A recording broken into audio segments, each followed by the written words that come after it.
बातमीपत्राच्या सुरुवातीलाच कोल्हापुरातली बातमी आहे। कोल्हापूरमध्ये हिंदुत्ववादी कार्यकर्ते आक्रमक झालेत। महायुतीने उमेदवारी दिली नाही, त्याच्यामुळे हिंदुत्ववादी कार्यकर्ते आक्रमक झाले। महायुतीच्या विरोधात हिंदुत्ववादी कार्यकर्ते प्रचार सुद्धा करणार आहेत। महायुतीने उमेदवारी न दिल्यामुळे हिंदुत्ववादी कार्यकर्ते नाराज झालेले आहेत आणि आता महायुतीच्या विरोधात आम्ही प्रचार करणार असं त्यांनी म्हटलेलं आहे। कोल्हापूरमध्ये हिंदुत्ववादी कार्यकर्ते आक्रमक झालेले आहेत आणि महायुतीच्या विरोधात आता भूमिका घेणार आहेत। आपल्याला उमेदवारी मिळेल अशी अपेक्षा त्यांना होती, मात्र महायुतीने उमेदवारी दिली नाही, त्याच्यामुळे त्यांनी रोष व्यक्त केलेला आहे। आम्ही त्यांच्या विरोधात प्रचार करणार असं या हिंदुत्ववादी कार्यकर्त्यांनी सांगितलेलं आहे। महायुतीच्या विरोधात आम्ही प्रचार करणार असल्याचं कोल्हापुरातल्या हिंदुत्ववादी कार्यकर्त्यांनी स्पष्ट केलेलं आहे। महायुतीने उमेदवारी दिली नाही, त्याच्यामुळे आपली नाराजी तर हिंदुत्ववादी कार्यकर्त्यांनी व्यक्त केलीच आहे, पण तेवढ्यावरच न थांबता आम्ही महायुतीच्या विरोधात प्रचार करणार असं त्यांनी म्हटलेलं आहे। कोल्हापूरमध्ये आता उमेदवारी न मिळालेले आणि उमेदवारी न मिळाल्यामुळे नाराज असलेले उमेदवार हे आता महायुतीच्या विरोधात प्रचार करताना दिसणार आहेत।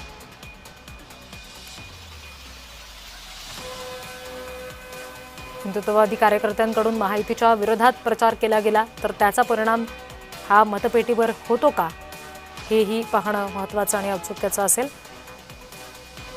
महायुतीकडून उमेदवारीची अपेक्षा होती, मात्र तसं झालं नाही, उमेदवारी मिळाली नाही, त्याच्यामुळे हिंदुत्ववादी कार्यकर्ते नाराज झाले। आम्ही महायुतीच्या विरोधात प्रचार करणार असं त्यांनी म्हटलेलं आहे। त्याच्यामुळे येणाऱ्या काळामध्ये कोल्हापुरात हेच हिंदुत्ववादी कार्यकर्ते महायुतीच्या विरोधात प्रचार करताना दिसू शकतात।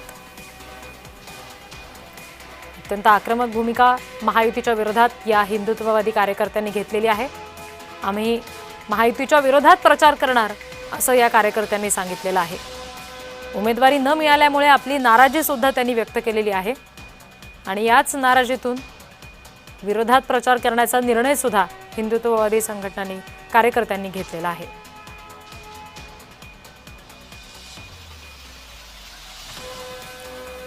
कोल्हापूरमधली ही बातमी आपण बघतोय। हिंदुत्ववादी कार्यकर्ते आक्रमक भूमिका घेताना पाहायला मिळतात। महायुतीच्या विरोधातली ही त्यांची आक्रमक भूमिका आहे, कारण महायुतीने उमेदवारी द्यावी अशी अपेक्षा त्यांना होती, मात्र उमेदवारी दिली गेली नाही, त्याच्यामुळे आता हे सगळे हिंदुत्ववादी कार्यकर्ते नाराज झालेत आणि याच नाराजीतून आता आक्रमकता त्यांची दिसणार आहे, कारण आम्ही महायुतीच्या विरोधात प्रचार करणार असा निर्णय त्यांनी घेतलेला आहे। उमेदवारी दिली गेली नाही, त्याच्यामुळे नाराज झालेल्या कार्यकर्त्यांनी हा सगळा निर्णय घेतलाय। त्याच्यामुळे आता भविष्यामध्ये कोल्हापुरात हेच हिंदुत्ववादी कार्यकर्ते महायुतीच्या विरोधात प्रचार करताना दिसू शकतात। स्थानिक स्वराज्य संस्थेच्या निवडणुकीमध्ये हिंदुत्ववादी कार्यकर्त्यांना तिकीट द्यावं आणि उमेदवारी द्यावी यासाठी हिंदुत्ववादी कार्यकर्ते आक्रमक होते, परंतु त्यांना कोणत्याही प्रकारची उमेदवारी मिळाली नाही। त्यामुळे गेल्या काही दिवसापासून हिंदुत्व कार्यकर्ते अस्वस्थ आहेत। आपल्यावर बोलण्यासाठी हिंदुत्ववादी कार्यकर्ते आहेत, काय सांगाल की तुम्हाला उमेदवारी नाकारली आणि इथून पुढे तुमची भूमिका काय असेल? सातत्यानं आपण रस्त्यावर काम करतोय आणि आजपर्यंत कुठेही सत्तेत आपण त्यांच्याकडे वाटा मागितलेला नाही आणि आज एक आपल्याला की बाबा या कोल्हापूरच्या महानगरपालिकेच्या माध्यमातून आपण त्यांच्याकडे एक 6 उमेदवारी आपल्याला मिळावीत अशा पद्धतीची आपण त्या सर्व महायुतीच्या नेत्यांना पत्र दिली होती, पण त्यांनी पूर्णपणे त्याला केराची टोपली दाखवलेली आहे। आपण हिंदुत्ववादी कार्यकर्ते आहेत आणि आता काय पुढे यांनी जसं सांगितलं तसंच आपला निरोप असेल का? 100% लोकसभा विधानसभेमध्ये आपण सगळ्यांनी बघितलं असेल की हिंदुत्ववादी विचाराच्या कार्यकर्त्यांनी जे रस्त्यावरती येऊन काम केलं आणि अक्षरशः वेगवेगळ्या ठिकाणी आम्ही हिंदुत्ववादी सर्व संघटना प्रमुखांनी वेगवेगळ्या ठिकाणी बैठका घेऊन या सगळ्या हिंदुत्ववादी आमदारांना जे खासदारांना जे काय बहुमत मिळालं ते ह्या बळावरच मिळालं। हिंदुत्ववादी कार्याच्या बळावरच यांना आज सत्ता हस्तगत झाली। पण आज असं झालं की KMCच्या बाबतीत मात्र कोल्हापूर महानगरपालिका सार्वत्रिक निवडणुकीच्या बाबतीत मात्र यांना या सगळ्याचा विसर पडलाय। 100% हा यांना पडलेला विसर आम्ही त्यांना जाणवून देऊ की 20 प्रभागामध्ये आमची हिंदुत्ववादी यंत्रणा काय आहे हे त्यांना निश्चित जाणवेल।